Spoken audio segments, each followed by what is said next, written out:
가장 비싼 수임료 대신 20년 묵은 모욕을 대갚아 준 변호사. 2005년 12월 5일 오후 2시. 강남 한복판에 자리한 더 갤러리아 백화점의 4층. 명품 화장품 코너를 비추는 은은하고 따스한 조명 아래 대리석 바닥은 아찔할 정도로 매끄럽게 빛나고 있었다. 희미한 꽃향기와 고가의 향수 냄새가 뒤섞여 공기 중에 떠다니는 그곳은 마치 현실과는 분리된 꿈의 공간처럼 느껴졌다. 그러나 그 화려함의 가장자리, VIP 라운지로 이어지는 복도 끝 화장실에서 서민준의 어머니 박선영 씨는 그 꿈과는 전혀 어울리지 않는 현실의 땀방울을 흘리고 있었다.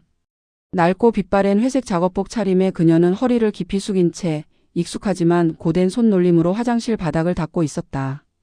그녀의 손에 들린 낡은 걸레는 이미 수백 번의 세탁과 소독을 거쳐 본래의 색을 잃고 누렇게 변색된 지 오래였다. 연신 땀을 훔치며 묵묵히 제 할 일을 하던 그녀의 등 뒤로 새하얀 타일 벽면에 자신의 고단한 그림자가 길게 드리워졌다. 40줄에 접어든 그녀의 얼굴에는 이미 세월의 무게가 깊게 내려앉아 있었고 거친 손마디는 그녀가 살아온 인생의 험난함을 묵묵히 증언하고 있었다. 화장실 한쪽 구석 커다란 관엽식물 화분 뒤에 웅크리고 앉아있던 어린 민주는 엄마의 모습에서 눈을 떼지 않았다.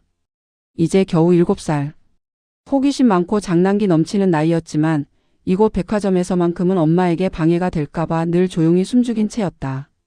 그의 작은 손에는 그림이 그려진 낡은 동화책 한 권이 들려 있었지만 좀처럼 글자에 집중하지 못하고 엄마의 움직임만 쫓았다. 갓 닦아낸 바닥은 차갑고 단단했지만 엄마 곁에 있다는 사실만으로도 그는 어쩐지 안심이 되었다. 이따금 고개를 들어 주변의 화려한 풍경을 훑어보았다. 유리 진열장 속에서 다이아몬드처럼 반짝이는 보석들, 쇼윈도에 비친 깃털처럼 가벼워 보이는 드레스들, 그리고 저마다 화려한 차림으로 웃고 떠드는 사람들의 모습은 민준의 작은 세상과는 너무나도 다른 곳이었다. 그는 그저 이방인처럼 그 모든 화려함을 먼발치에서만 바라볼 뿐이었다. 그는 자신의 존재가 이 눈부신 공간에 어울리지 않는 얼룩이라도 되는 양 최대한 몸을 작게 웅크렸다. 그때였다. 굽 높은 구두 소리가 타일 바닥에 또각또각 날카롭게 울리며 한 여성이 화장실 안으로 들어섰다. 짙은 화장과 한눈에 봐도 고가임을 알 수 있는 샤넬 트위드 원피스 차림. 여인의 손목에는 까르띠에의 다이아몬드 시계가 성광처럼 빛났다. 그녀는 한 손으로 휴대폰을 귀에 대고 통화를 하는 중이었는데 잔뜩 짜증 섞인 목소리가 백화점 화장실의 정숙한 분위기를 단숨에 깨뜨렸다. 여인은 성큼성큼 걸어 들어오다 채 마르지 않은 바닥의 물기를 미쳐보지 못하고 발을 헛디딜 뻔했다. 최고급 가죽으로 만들어진 그녀의 구두 끝이 축축한 물기에 살짝 젖었다. 어머 세상에. 뭐야 여기 바닥에 물기가 있잖아. 똑바로 안 닦아? 여인의 날카로운 목소리가 화장실 안에 쩌렁쩌렁 울렸다. 민준의 어머니는 깜짝 놀라 고개를 들었다. 그녀의 얼굴에는 땀방울이 송골송골 맺혀 있었고 거친 손은 물에 불어 하얗게 주름져 있었다. 그녀는 급히 걸레를 들고 다가서며 연신 죄송합니다. 죄송합니다 하고 중얼거렸다. 고개를 연신 숙이며 거듭 사과하는 그녀의 모습은 그야말로 죄인 그 자체였다. 하지만 여인은 전혀 개의치 않는 듯 더욱 목소리를 높였다. 죄송하면 다야? 여기가 어디라고 이렇게 관리를 엉망으로 해? 내가 넘어지기라도 했으면 어쩔 뻔했어. 안 그래도 기분 더러운데 말이야. 여인의 눈빛은 칼날처럼 차가웠다. 그녀는 혀를 쯧쯧 차며 주변을 훑어보더니 화분 뒤에 숨어있던 어린 민준을 발견했다. 쭈뼛거리며 겁에 질린 민준의 시선과 마주치자 여인의 입꼬리가 경멸하듯 비틀어졌다. 쯧쯧 애까지 데리고 와서 구질구질하게 이러고 있네. 이러니 평생 남의 뒤나 닦고 살지. 너도 커서 네 엄마처럼 청소부나 해라. 어쩌겠어 내 팔자가 그런걸. 그 말은 순식간에 민준의 작은 가슴을 관통했다. 엄마를 향한 모욕은 그에게 마치 심장을 찢는 고통처럼 느껴졌다. 그의 눈동자가 걷잡을 수 없이 흔들리고 순식간에 눈물이 차올랐다. 청소부라는 단어는 그에게 세상에서 가장 더럽고 추악한 단어로 각인되는 순간이었다. 어머니는? 어머니는 고개를 숙이며 사과하는 중에도 여인의 말이 민준에게 향하자마자 순간적으로 얼굴을 들었다. 눈물을 애써 참는 듯한 그녀의 눈빛은 아들을 향한 미안함과 동시에 끓어오르는 분노로 일렁였다. 어머니의 떨리는 손이 본능적으로 민준의 얼굴을 가렸다. 더 이상 아들에게 이 치욕적인 장면을 보여주고 싶지 않다는 상처받은 짐승의 절박한 몸짓이었다. 얇은 천으로 된 작업복 소매가 민준의 뺨에 스쳤을 때 그의 심장은 마치 차가운 얼음에 갇힌 듯 차갑게 식어갔다. 어머니의 손가락 틈새로 보이는 세상은 이전과는 완전히 다른 색채를 띠고 있었다. 차갑고 잔인하고 불공평했다. 그 작은 손바닥 너머로 여인의 비웃음 섞인 목소리가 아직도 귓가에 맴도는 듯했다. 어린 민준의 충격에 휩싸인 얼굴과 눈물을 애써 참으며 아들의 눈을 가리는 어머니의 떨리는 손이 클로즈업되며 그들의 기억 속에 지울 수 없는 상흔을 남긴 채 막이 내렸다. 백화점의 자동문이 닫히자 화려한 불빛과 달콤한 향기는 거짓말처럼 사라졌다. 모자를 맞이한 것은 회색빛 도시의 차가운 공기와 매캐한 자동차 매연뿐이었다. 버스에 몸을 싣고 집으로 돌아오는 길 내내 차창 밖 풍경은 뿌옇게 흐려 보였다. 어머니 박선영은 말이 없었다. 그녀의 얼굴에는 백화점의 번쩍이는 불빛 아래에서는 감춰졌던 깊은 피로와 고통이 역력했다. 민주는 엄마의 손을 꽉 잡고 있었지만 그 작은 손으로도 엄마의 얼어붙은 심장을 녹일 수는 없었다. 그는 그저 엄마의 어깨에 기대어 말없이 눈물만 삼킬 뿐이었다. 낡은 다세대 주택이 밀집한 동네, 그 중에서도 가장 후미진 골목 끝에 위치한 반지하 방에 들어서자 익숙한 곰팡이 냄새와 오래된 가구 냄새가 코를 찔렀다. 따뜻한 온기조차 희미한 그곳은 그들의 상처를 감싸 안아줄 만큼 너그럽지 않았다.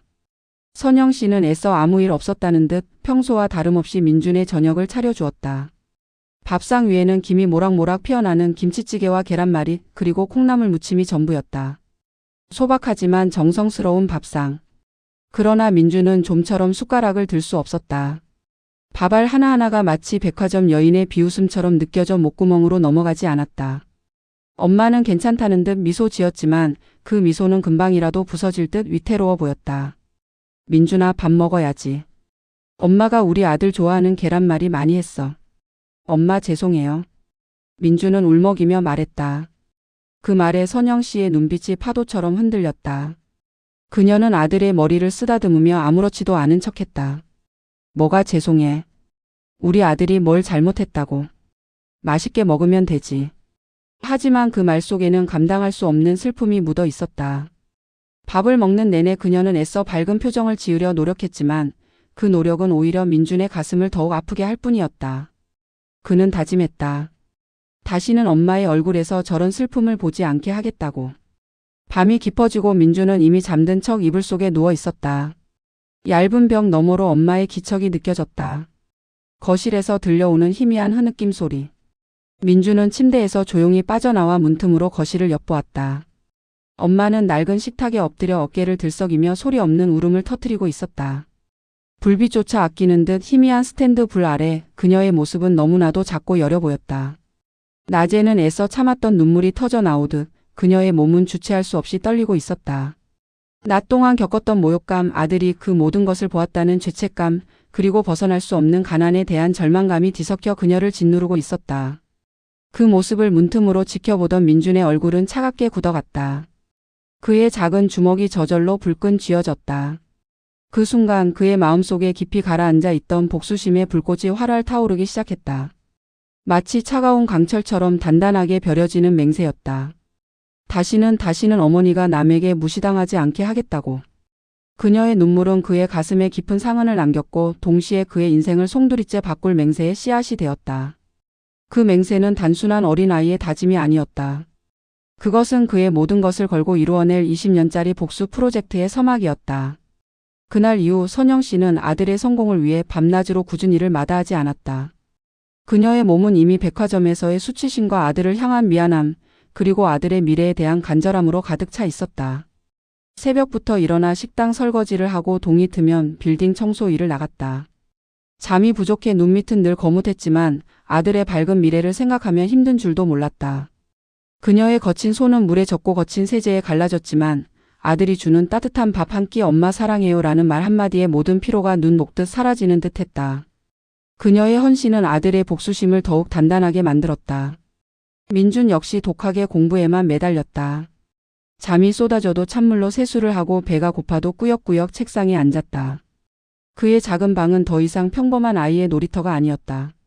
그곳은 그의 복수를 위한 요새이자 미래를 위한 전장이었다. 책상 위에는 항상 법정과 문제집이 산더미처럼 쌓여 있었고 그의 눈빛은 언제나 차갑고 날카롭게 빛났다. 그의 마음속에는 오직 하나의 목표만이 선명하게 자리 잡고 있었다. 엄마의 눈물을 닦아주고 그 모욕을 대갚아주는 것. 그것이 그의 유일한 삶의 이유이자 앞으로 20년간 그를 지탱할 가장 강력한 원동력이 되었다. 시간은 잔인할 만큼 빠르게 흘렀다. 20년이라는 세월은 마치 한 줄기 강물처럼 쉼없이 흘러갔고 그 강물 위에서 서민준과 그의 어머니 박선영은 각자의 자리에서 치열한 삶을 살았다.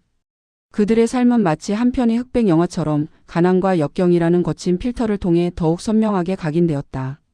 몽타주 기법처럼 빠르게 교차되는 장면들 속에서 그들의 20년은 땀과 눈물 그리고 고된 노력으로 채워졌다.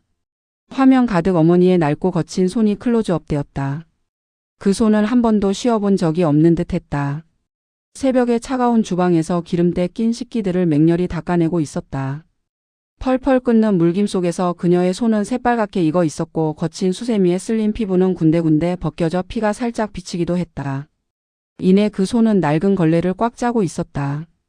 빌딩의 어두운 복도를 비추는 희미한 불빛 아래 축축한 걸레는 묵묵히 바닥에 얼룩을 지워냈다. 낡고 해진 걸레는 그녀의 삶 그 자체였다. 그녀는 잠을 줄여가며 식당 설거지, 건물 청소, 길거리 음식 장사 등 굳은 일을 마다하지 않았다. 주름진 얼굴에는 지워지지 않는 피로가 짙게 드리워져 있었지만 그녀의 눈빛만은 꺼지지 않는 등불처럼 아들을 향한 강렬한 희망으로 빛나고 있었다. 비 오는 날 낡은 우산을 쓰고 밤늦게 귀가하는 그녀의 뒷모습은 언제나 축 처져 있었지만 그녀의 걸음걸이 속에는 아들을 향한 굳건한 의지가 담겨 있었다. 동시에 화면은 민준의 손으로 전환되었다. 어릴 적 통통했던 손은 어느새 길고 섬세한 청년의 손으로 변해 있었다. 그러나 그 손은 학창시절 내내 펜을 놓지 않았다. 코피를 쏟으면서도 밤새 책상에 앉아 두꺼운 법정과 참고서를 붙들고 씨름했다. 얇은 공책에는 빼곡하게 필기가 채워졌고 지쳐 쓰러질 듯한 몸을 이끌고도 그는 결코 펜을 놓지 않았다. 그의 책상 위에는 늘 식은 커피와 먹다 남은 빵 부스러기가 놓여 있었다. 낡은 스탠드 불빛 아래 그의 얼굴은 창백했지만 눈빛만은 활활 타오르는 불꽃처럼 뜨거웠다. 친구들과의 어울림은 사치였다. 그는 독서실의 가장 구석진 자리에 앉아 마치 세상과 단절된 수도승처럼 오직 학업에만 매달렸다. 어릴 적 당했던 모욕은 잊히는 법이 없었다. 그 기억은 오히려 그의 내면 깊숙이 뿌리박혀 그를 더욱 독하게 채찍질했다. 가난은 그림자처럼 그들을 따라다녔다. 낡은 옷, 부족한 학용품, 매번 부족한 생활비 주변에 무시는 그들의 삶을 더욱 힘들게 했다. 쟤네 집은 항상 저 모양이야. 청소부 아들이 잘나면 얼마나 잘난다고 같은 비수 같은 말들이 민준의 귀에 박혔지만 그는 묵묵히 고개를 숙인 채 오직 목표만을 향해 나아갔다. 그 속에서 모자는 서로를 의지하며 버텼다. 어머니는 아들이 좋아하는 반찬을 몰래 싸주었고 민준은 힘든 시험을 마치고 돌아와 어머니의 지친 어깨를 주물러 주었다. 말없이 주고받는 눈빛 속에는 굳건한 신뢰와 변치 않는 사랑이 담겨 있었다. 서로를 바라보는 눈빛 속에서 그들은 다시 일어설 힘을 얻었다. 겨울의 매서운 추위 속에서도 낡은 방에서 얇은 이불을 덮고 서로의 체온에 의지하며 밤을 보내는 모자의 모습, 서로의 굳은 손을 잡고 무언의 응원을 주고받는 모습이 빠르게 스쳐 지나갔다. 그리고 마침내 기나긴 20년의 세월이 압축된 그 모든 분투의 끝에 한 줄기 빛이 비쳐들었다. 민준은 마침내 사법고시 합격 통지서를 손에 쥐었다. 그의 손은 통지서 종이가 구겨질 정도로 떨리고 있었다. 눈앞이 흐려졌다. 오랜 시간 억눌러 왔던 감정들이 일시에 터져 나오는 듯 했다. 그는 곧장 어머니에게 달려갔다. 아직도 식당에서 설거지를 하고 있던 어머니는 아들의 손에 들린 통지서를 보고 말을 잇지 못했다. 그녀의 굳은 얼굴에 한 줄기 눈물이 흘러내렸다. 아들은 어머니를 와락 끌어안았다.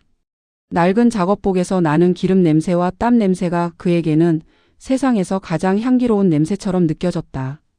두 사람은 그 자리에서 한참을 부둥켜 안고 울었다. 그 눈물은 지난 20년간의 고통과 인내 그리고 이루어낸 성취의 무게를 담고 있었다. 가난과 무시 속에서 버텨온 모든 시간들이 그 눈물 속에 응축되어 있었다. 그들의 울음소리는 서러움이 아닌 마침내 빛을 찾아낸 자들의 통쾌한 해방감이었다. 20년의 세월은 그렇게 한 폭의 그림처럼 모자의 삶에 잊을 수 없는 서사를 새겨 넣었다. 2025년 대한민국 서울의 심장부. 20년 전의 낡은 다세대 주택의 좁은 방은 이제 아득한 기억 저편으로 사라졌다. 현재 시점 서민준은 대한민국 법조계를 뒤흔드는 이름석자가 되어 있었다. MJ 로펌이라는 번듯한 간판이 걸린 그의 사무실은 강남 테헤란로의 가장 높은 빌딩 펜트하우스에 자리 잡고 있었다. 통유리창 너머로 서울의 스카이라인이 한눈에 들어왔고 멀리 한강이 은빛으로 반짝였다. 최고급 원목과 대리석으로 마감된 실내는 절제된 화려함과 냉철한 전문성을 동시에 보여주고 있었다. 민주는 더 이상 낡은 옷을 입고 엄마 뒤에 숨어있던 어린 소년이 아니었다. 그는 완벽하게 재단된 다크 그레이 3피스 슈트를 입고 있었다. 이탈리아 장인이 한 땀 한 땀 바느질한 듯 매끄러운 원단은 그의 탄탄한 어깨와 날카로운 실루엣을 더욱 돋보이게 했다. 손목에는 백금 시계가 빛났고 넥타이는 흐트러짐 없이 단정했다. 그의 얼굴에는 어릴 적의 여린 모습은 찾아볼 수 없었다. 대신 날카로운 턱선과 깊어진 눈매, 그리고 미세한 감정조차 읽을 수 없는 완벽한 포커페이스만이 남아 있었다. 그의 눈빛은 얼음처럼 차가웠지만 그 안에는 모든 것을 꿰뚫어보는 듯한 예리한 지성과 압도적인 카리스마가 번뜩였다. 그는 승소율 100%를 자랑하는 대한민국 최고의 이혼 전문 변호사였다. 재판정에서 그의 모습은 마치 냉철한 지휘자 같았다. 논리정연한 변론은 상대방을 논리의 미로 속으로 몰아넣었고 단 한 번의 눈빛으로도 상대 변호사는 물론 판사까지도 압도당하는 듯했다. 그는 절대 흥분하거나 감정적으로 대응하는 법이 없었다. 모든 것은 철저한 계산과 치밀한 전략에 따라 움직였다. 수많은 재벌가의 이혼 소송과 유명인들의 스캔들을 해결하며 이혼 소송의 신이라는 별명까지 얻었다. 그의 로펌은 가장 비싼 수임료를 받는 곳으로 유명했다. 상위 1%만이 그의 의뢰인이 될 수 있었다. 사람들은 그를 차가운 이성의 칼날이라 불렀고 그의 성공은 과거에 초라했던 상처를 완벽하게 감춘 갑옷처럼 보였다. 하지만 이 모든 화려한 성공의 이면에 민준의 내면은 여전히 차갑게 식어 있었다. 그는 단 한순간도 20년 전 그날의 모욕을 잊은 적이 없었다. 그의 성공은 단순한 부와 명예를 위한 것이 아니었다. 그것은 복수였다. 어머니의 눈물을 닦아주고 자신들을 무시했던 자들에게 똑같이 대갚아주기 위한 치밀한 계획의 일부였다. 최고급 슈트의 포근함 속에서도 그의 심장은 여전히 차가운 강철처럼 단단하게 벼려져 있었다. 그는 이 모든 것을 이룩했지만 아직 진정한 평화를 찾지 못했다. 그의 갑옷은 완벽했지만 그 갑옷 아래에는 여전히 복수의 칼날이 숨겨져 있었다. 그는 매일 아침 거울을 보며 다짐했다. 이 모든 성공은 그날의 상처를 씻어내기 위한 도구일 뿐이라고. 그리고 때가 오면 그는 그 칼날을 꺼내들 준비가 되어 있었다. 사무실의 통유리창 너머로 빌딩 숲 사이로 지는 해가 그의 단정한 얼굴에 그림자를 드리웠다. 그는 묵묵히 앉아 서류를 검토하고 있었다. 완벽하게 구축된 이 성공이라는 요새 속에서 그는 조용히 기다리고 있었다. 그의 복수 프로젝트의 마지막 장이 열릴 순간을. 어느 화창한 오후 민준의 사무실은 평소와 다름없이 완벽한 질서 속에서 움직이고 있었다. 고급 원목 책상 위에는 흐트러짐 없이 정리된 서류들이 놓여 있었고 듀얼 모니터에는 복잡한 법률 문서와 재판 기록들이 번개처럼 스쳐 지나갔다. 민준은 평소처럼 냉철한 표정으로 보고서를 검토하고 있었다. 그의 오른손은 펜을 쥐고 있었지만 그 움직임은 마치 기계처럼 정확하고 효율적이었다. 째깍거리는 벽시계 소리만이 이 완벽한 정적을 간헐적으로 깨뜨릴 뿐이었다. 그때 노크 소리와 함께 그의 비서인 김 실장이 조용히 문을 열고 들어섰다. 김 실장은 30대 중반의 베테랑 비서로 민준의 깐깐한 성격을 완벽하게 이해하고 처리하는 능력자였다. 그녀는 한치의 흐트러짐도 없는 자세로 민준의 책상 앞으로 다가섰다. 변호사님, 다음 주 목요일 오전 10시에 VIP 고객 상담 예약이 잡혔습니다. 의뢰인 정보 보내드렸으니 확인 부탁드립니다. 김 실장의 목소리는 언제나처럼 차분하고 명료했다. 민준은 고개도 들지 않은 채 손가락으로 가볍게 스크린을 넘겼다. 익숙하게 그의 태블릿 PC에 의뢰인 정보가 떴다. 화면에 뜬 이름을 확인하는 순간 민준의 손가락 움직임이 아주 미세하게 멈칫했다. 유지연. 낯익은 이름이었다. 그의 기억 속 어딘가에서 희미하게 울리는 종소리처럼 그 이름은 작은 파문을 일으켰다. 그러나 워낙 흔한 이름인데다 그는 이미 수많은 의뢰인들을 상대하며 이름들을 접해왔기에 대수롭지 않게 여겼다. 이내 그는 고개를 가볍게 저었다. 그 이름이 과거의 악몽과 연결될 것이라고는 상상조차 하지 못했다. 김 실장이 덧붙였다. 재벌가 제2그룹 최승혁 회장님 사모님이십니다. 재벌가의 이름에 민준은 그제야 살짝 미간을 찌푸렸다. 거대한 재벌가와의 이혼 소송은 언제나 복잡하고 까다로웠다. 하지만 그것뿐이었다. 그는 과거의 상흔을 완벽하게 숨긴 채 오직 사건의 복잡성에만 집중했다. 알겠습니다. 관련 자료 준비해 두세요. 민주는 태블릿을 내려놓으며 짧게 대답했다. 그의 목소리에는 아무런 감정도 실려 있지 않았다. 김 실장은 가볍게 목례하고 사무실을 나섰다. 문이 닫히고 사무실에는 다시 고요함이 찾아왔다. 민주는 다시 서류에 시선을 고정했지만 그의 내면 깊은 곳에서는 알 수 없는 긴장감이 서서히 피어오르고 있었다. 그것은 마치 폭풍 전야의 고요함과도 같았다. 그리고 약속된 시간 다음 주 목요일 오전 10시. 사무실 문이 열리고 김 실장의 안내를 받으며 한 중년의 여성이 그의 사무실로 들어섰다. 그녀는 누가 봐도 고가의 옷차림이었다. 명품 브랜드의 트위드 재킷과 스커트 세트는 그녀의 부유한 신분을 여실히 드러냈다. 손에는 악어 가죽으로 만든 듯한 최고급 핸드백이 들려 있었고 손가락에는 커다란 다이아몬드 반지가 빛났다. 하지만 그 화려한 겉모습과는 달리 그녀의 얼굴에는 어딘가 모를 불안감과 초조함이 역력했다. 짙은 화장이었음에도 불구하고 그녀의 안색은 창백했고 눈빛은 흔들리고 있었다. 그녀는 민준의 펜트하우스 사무실에 들어서자마자 거대한 창밖 풍경을 훑어보며 마치 쫓기는 사람처럼 불안하게 주위를 살폈다. 그리고 마침내 그녀의 시선이 민준에게 닿았다. 그녀의 존재 자체가 20년 전 그날의 악몽이 조용히 민준의 사무실 문을 두드리고 있음을 알리는 신호탄이었다. 여인이 사무실 안으로 들어서는 순간 민준은 자신의 심장이 쿵 하고 내려앉는 것을 느꼈다. 그에게는 20년이라는 세월이 무색하게 느껴지는 직감이었다. 그의 눈동자가 아주 미세하게 흔들렸지만 그의 얼굴에는 어떤 표정 변화도 잃지 않았다. 그는 오랜 시간 훈련된 완벽한 포커페이스를 유지했다. 흐트러짐 없는 자세로 의자에 앉아 방문객을 맞이하는 그의 모습은 마치 잘 조각된 석상처럼 차갑고 단단해 보였다. 여인은 긴장한 표정으로 민준의 맞은편 소파에 앉았다. 그 순간 민준의 기억 속에서 20년 전 그날의 잔상이 폭풍처럼 휘몰아쳤다. 더 갤러리아 백화점 화장실, 차가운 대리석 바닥, 그리고 엄마에게 이러니 평생 남의 뒤나 닦고 살지. 너도 커서 네 엄마처럼 청소부나 해라라며 비수를 꽂던 그 비열한 목소리. 눈앞의 중년 여인의 얼굴과 겹쳐지는 20년 전의 젊은 여인의 모습. 틀림없었다. 저 눈빛, 저 인매, 그리고 특유의 거만하고 짜증 섞인 표정까지. 그녀는 20년이 흘러 중년이 되었지만 그 본질은 조금도 변하지 않았다. 유지연. 바로 그 여자였다. 그의 심장은 맹렬하게 요동쳤지만 민주는 이성으로 모든 감각을 통제했다. 숨조차 고르게 쉬며 그는 침착하게 인사를 건넸다. 서민준 변호사입니다. 유지연 의뢰인님 어서 오십시오. 그의 목소리는 평소처럼 낮고 차분했다. 유지연은 민준을 전혀 알아보지 못하는 듯했다. 그녀의 시선은 민준의 완벽한 슈트와 최고급 사무실을 스캔하듯 훑더니 만족스러운 듯 입꼬리를 살짝 올렸다. 안녕하세요. 명성은 익히 들었습니다. 서 변호사님은 제2그룹 최승혁 회장님도 잘 아시겠죠? 그녀의 말투는 여전히 오만하고 자신감에 차 있었다. 20년 전 그날의 모욕적인 언행이 그 어떤 기억조차 남기지 못했다는 듯 그녀는 완벽하게 무감각했다. 그 모습에 민준의 내면은 차갑게 식어갔다. 저희 로펌은 의뢰인님의 개인정보를 철저히 보호합니다. 본론으로 들어가시죠. 민준은 단호하게 그녀의 말을 끊었다. 유지연은 잠시 당황하는 듯 했지만 이내 흥분한 목소리로 자신의 이야기를 쏟아내기 시작했다. 이 빌어먹을 남편 놈이 글쎄 바람을 피웠지 뭡니까?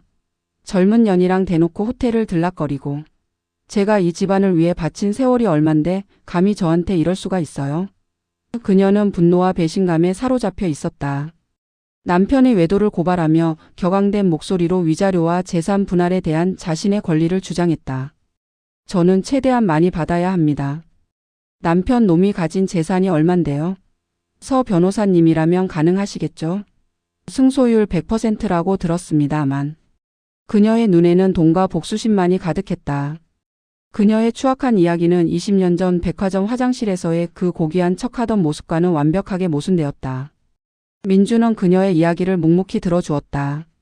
그의 눈동자는 유지연을 꿰뚫어 보는 듯 했지만 어떤 판단도 내색하지 않았다. 그의 머릿속은 분주하게 돌아갔다. 유지연의 현재 상황, 그녀의 성격, 그리고 20년 전의 기억 조각들을 하나하나 맞추어 퍼즐을 완성해 나갔다. 재벌가 사모님이라는 화려한 명패 뒤에 감춰진 탐욕과 허영심. 20년 전 그들에게 모욕을 주었던 그녀는 결국 자신 또한 외도로 인한 상처와 불행에 허덕이고 있었다. 아이러니하게도 그녀의 화려한 삶은 겉으로만 번지르르 할 뿐 속으로는 썩어 문드러지고 있었던 것이다. 민주는 그녀의 말을 듣는 내내 어릴 적 느꼈던 분노와 치욕감을 다시금 되새겼다. 엄마의 떨리던 손, 그의 가슴에 박혔던 비수 같은 말들. 그 모든 기억이 마치 어제 일처럼 생생하게 그의 오감을 자극했다. 그는 의뢰인의 고충을 들어주는 변호사의 가면을 쓴 채 자신을 찾아온 악연의 상대방을 냉철하게 탐색하고 있었다. 유지연은 자신의 앞에 앉은 남자가 20년 전 자신이 멸시했던 작은 아이라는 사실을 꿈에도 알지 못했다. 그녀의 오만함과 무감각함은 민준의 복수심에 더욱 기름을 부었다. 그는 조용히 펜을 들고 수첩에 몇 개의 단어를 적었다. 탐욕, 외도, 오만. 그리고 마지막으로 응징. 심판의 시간이 서서히 다가오고 있었다. 유지연의 길고 장황한 이야기가 끝이 났다. 그녀는 거만한 자세를 취한 채 팔짱을 끼고 민준을 응시했다. 마치 자신이 모든 것을 말했으니 이제 해결책을 내놓으라는 듯 오만한 눈빛이었다. 그녀의 얼굴에는 아직도 분노와 함께 자신의 불행에 대한 자기 연민이 뒤섞여 있었다. 그녀는 서민준이라는 최고의 변호사가 자신의 편에 서서 모든 것을 해결해 줄 것이라고 굳게 믿는 듯 했다. 사무실에는 잠시 정적이 흘렀다. 초침 소리만이 그 고요를 깨뜨렸다. 민주는 팔꿈치를 책상에 짚고 깍지 낀 손으로 턱을 개었다. 그의 눈빛은 마치 심연처럼 깊고 어두워졌다. 방금 전까지 의뢰인의 고충을 들어주던 변호사의 모습은 온데간데 없었다. 그의 주변 공기마저 차갑게 식어가는 듯 했다. 유지연은 그의 변화를 눈치채지 못했다. 그저 침묵이 길어지자 살짝 초조한 기색을 내비칠 뿐이었다. 마침내 민준이 입을 열었다. 그의 목소리는 차분했지만 얼음처럼 차갑고 날카로웠다. 유지연 씨. 그의 낮은 목소리는 사무실 공간을 진동시켰다. 제게 사건을 의뢰하시기 전에 제가 어떤 변호사인지 충분히 알아보셨을 거라 생각합니다. 하지만 저는 단순히 돈 때문에 움직이는 변호사가 아닙니다. 유지연은 미간을 찌푸렸다. 그게 무슨 말씀이세요? 제가 수임료를 충분히 드린다고 말씀드렸소. 그녀의 말이 채 끝나기도 전에 민주는 그녀의 말을 끊었다. 그의 눈동자는 유지연을 꿰뚫어 볼 듯 날카롭게 빛났다. 20년 전 한 백화점 화장실에서 어린 아들에게 커서 엄마처럼 청소부나 되라고 말했던 것을 기억하십니까? 민준의 목소리에는 칼날이 서려 있었다. 그의 질문은 마치 마른 하늘의 날벼락처럼 유지연의 내리를 강타했다. 유지연의 얼굴은 순간적으로 혼란스러움과 당황스러움으로 물들었다. 그녀의 오만했던 표정은 점차 굳어갔다. 네? 20년 전이요? 제가 언제 그런 말을 기억나지 않습니다만. 대체 무슨 말씀을 하시는 거죠? 그녀는 잔뜩 당황하며 발뺌하려 애썼다. 20년 전 수많은 사람들에게 수없이 많은 막말을 퍼부었던 그녀에게 이름도 모를 청소부와 그 아들에게 했던 일 따위는 기억에 파편조차 남아있지 않았다. 하지만 민주는 그녀의 부인을 예상했다는 듯 고개를 살짝 기울이며 차가운 미소를 지었다. 기억나지 않으신다고요? 그렇다면 제가 조금 더 자세히 묘사해 드릴까요? 그의 눈빛은 유지연을 집어삼킬 듯 강렬했다. 그날은 가을이었죠. 백화점 화장실 바닥에 물기가 있었고 당신은 그걸 밟고 미끄러질 뻔했습니다. 당신은 청소 중이던 제 어머니에게 소리쳤죠. 평생 남의 뒤나 닦고 살지라고. 그리고 화장실 한 구석에서 쭈그리고 앉아있던 저에게는 너도 커서 네 엄마처럼 청소부나 해라라고 저주를 퍼부었습니다. 제 어머니는 제 두 눈을 가리며 흐느꼈고 당신은 비웃으며 그 자리를 떠났죠. 민준의 정확하고 생생한 묘사에 유지연의 얼굴은 점점 하얗게 질리기 시작했다. 그녀의 눈동자는 공포에 질려 흔들렸고 입술은 파르르 떨렸다. 20년 전에 잊고 싶었던, 아니 아예 기억조차 하지 못했던 비로한 기억이 뼈아프게 소환되는 순간이었다. 그녀는 자신이 얼마나 오만한 존재였는지, 얼마나 잔인한 말을 내뱉었는지, 그리고 지금 자신이 누구의 앞에 앉아있는지 비로소 깨달은 듯했다. 그녀의 입술이 몇 번인가 달싹였지만 아무런 말도 나오지 않았다. 굳게 닫힌 입술 사이로 차오르는 침이 마른 목구멍을 넘어가지 못하는 듯했다. 민주는 그녀의 공포에 질린 얼굴을 묵묵히 응시했다. 그리고 마침내 20년의 세월 동안 그의 가슴속에 짓눌러왔던 응어리를 해소할 준비를 마친 듯 준비했던 마지막 한마디를 내뱉었다. 그의 목소리는 낮았지만 그 어떤 천둥 소리보다 강렬한 파괴력을 지니고 있었다. 유지연 씨. 민주는 자리에서 일어나 그녀에게 다가섰다. 그의 그림자가 유지연의 온몸을 덮쳤다. 당신의 더러운 사건, 내 어머니의 20년 된 낡은 걸레로도 닦기 싫습니다. 낡은 걸레. 그 말은 그녀에게 20년 전의 모욕을 다시금 상기시키는 동시에 그녀가 깔보았던 존재가 이제 그녀를 완벽하게 지배하고 있다는 섬뜩한 현실을 깨닫게 했다. 그 말은 그녀의 모든 자존심과 오만함을 산산조각 내는 심판의 망치였다. 사무실 안에는 차가운 침묵만이 흘렀다. 민준의 심판과도 같은 한마디가 사무실의 공기를 얼어붙게 했다. 유지연의 얼굴은 마치 백지장처럼 하얗게 질렸고 입술은 파르르 떨렸지만 아무런 말도 내뱉지 못했다. 그녀의 눈동자는 공포와 굴욕감 그리고 뒤늦은 깨달음으로 가득 차 있었다. 오만함으로 가득했던 그녀의 자세는 한순간에 무너져 내렸고 그녀는 마치 초라한 죄인처럼 움츠러들었다. 20년 전 자신이 아무렇지도 않게 내뱉었던 비수 같은 말이 이제 몇 배로 부메랑이 되어 자신에게 돌아오는 순간이었다. 자신이 그토록 경멸했던 청소부의 아들이 이제 대한민국 최고의 변호사가 되어 자신을 심판하고 있었다. 이 통렬한 아이러니가 그녀의 모든 것을 산산조각 냈다. 민주는 더 이상 그녀에게 어떤 말도 하지 않았다. 그의 눈빛은 이미 그녀를 세상에서 지워버린 듯 차갑고 무감했다. 그는 손에 쥔 서류를 조용히 내려놓고 인터폰을 들었다. 김 실장님. 그의 목소리는 평소처럼 차분했지만 그 속에는 한치의 망설임도 없었다. 유지연 사모님을 사무실 밖으로 안내해 드리세요. 그리고 앞으로 서엔드 파트너스에는 그녀의 어떤 상담 예약도 받지 않도록 조치하십시오. 김 실장은 민준의 지시를 들었을 때 미세하게 놀랐지만 이내 프로페셔널한 태도로 답했다. 네, 변호사님. 그녀는 곧바로 사무실로 들어와 유지연에게 정중하지만 단호하게 말했다. 사모님, 상담이 종료되었습니다. 안내해 드리겠습니다. 유지연은 여전히 충격에서 헤어나오지 못한 채 멍하니 앉아 있었다. 그녀는 고개를 들어 민준을 바라보았지만 민준은 이미 그녀에게서 시선을 거둔 뒤였다. 그의 차가운 등 뒤에서 그녀는 말로 표현할 수 없는 굴욕감과 분노를 느꼈다. 20년 전 그녀가 청소부 어머니와 그 아들에게 안겨주었던 것과 똑같은 감정이었다. 아니, 어쩌면 그 이상이었다. 그녀의 모든 것이 산산조각 나는 듯 했다.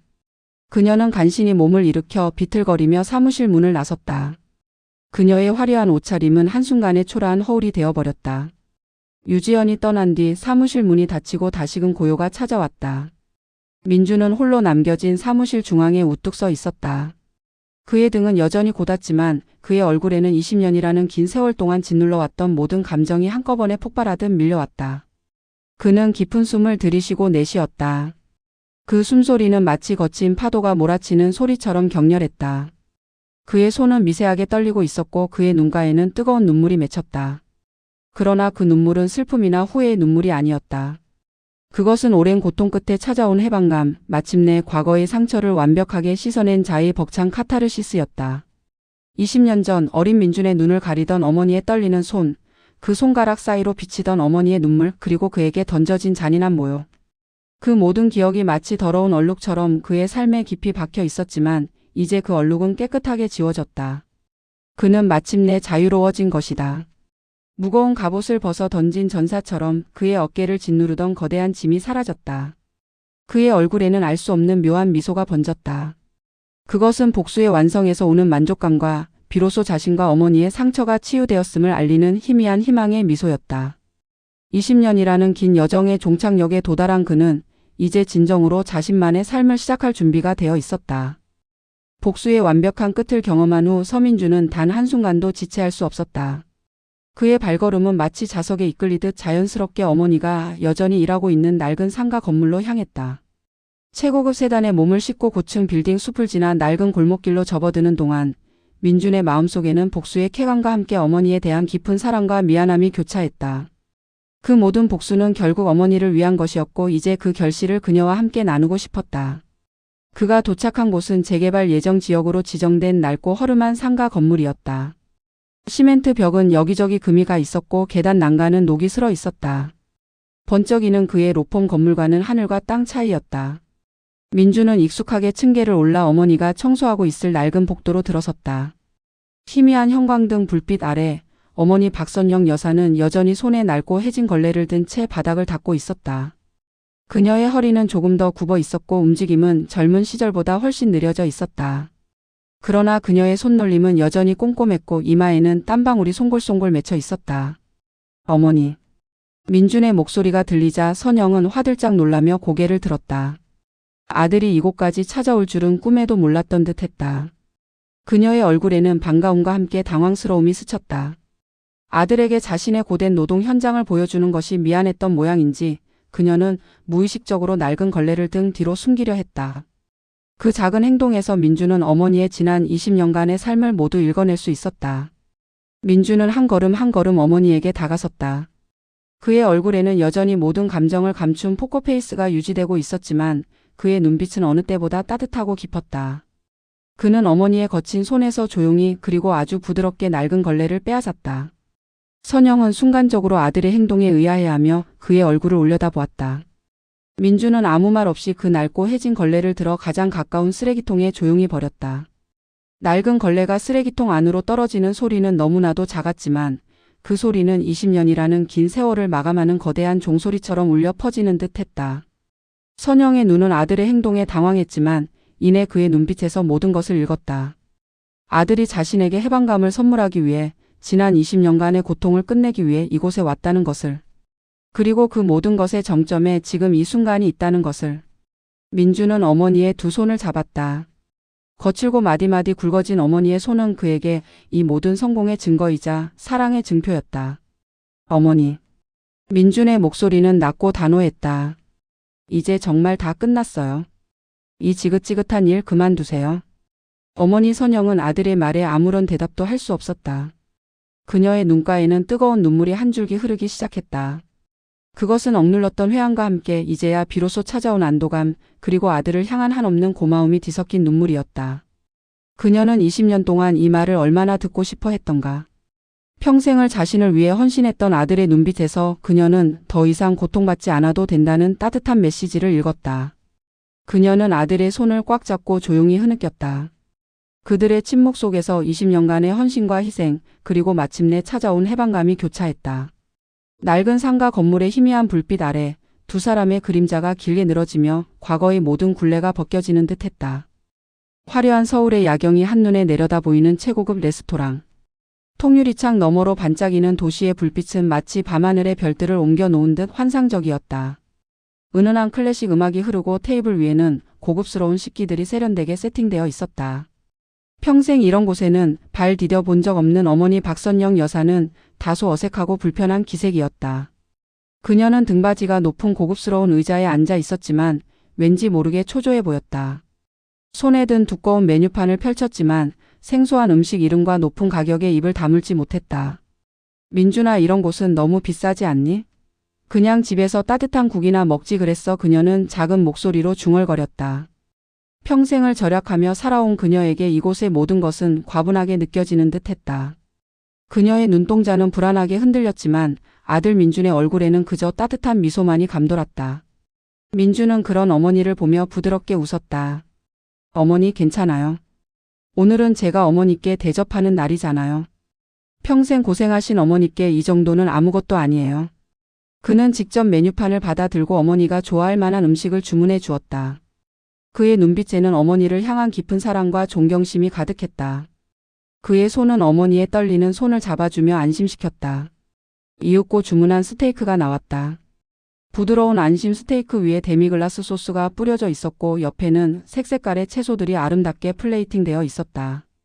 선영은 포크와 나이프를 서툴게 들었지만 어떻게 해야 할지 몰라 머뭇거렸다. 민주는 그런 어머니의 모습에 다시 한번 미소를 지었다. 그는 말없이 자신의 나이프를 들어 어머니의 스테이크를 먹기 좋은 크기로 정성스럽게 썰어주었다. 그 칼질 하나하나에는 지난 20년간 어머니가 자신에게 바쳤던 모든 희생에 대한 감사의 마음이 담겨 있었다. 어머니. 민주는 스테이크 조각을 어머니의 접시에 놓아주며 말했다. 그의 목소리는 나지막했지만 그 어떤 웅변보다 진심이 담겨 있었다. 어머니의 20년이 제 인생 최고의 효도가 되었습니다. 그 말에 선영은 그만 눈시울이 붉어졌다. 그녀는 아들의 얼굴을 가만히 바라보았다. 그 말 속에는 지난 20년간의 고통과 희생, 그리고 아들을 향한 무조건적인 사랑이 모두 담겨 있었다. 그리고 아들의 눈빛에서는 자신을 향한 깊은 사랑과 진심 어린 감사가 느껴졌다.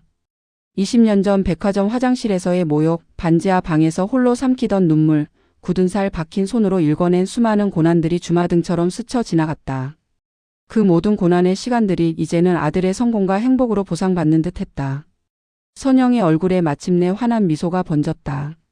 그 미소는 20년 전 그 화장실에서 볼 수 없었던 모든 고통과 짐을 내려놓은 진정한 행복의 미소였다. 더 이상 과거의 상처에 얽매이지 않고 세상의 비웃음 따위에 흔들리지 않는 자유로운 미소였다. 그녀는 고개를 끄덕였다.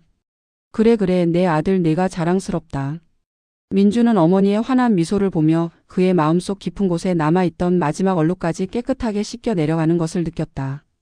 복수는 끝났지만 그보다 더 큰 보상인 어머니의 행복을 얻은 것이다.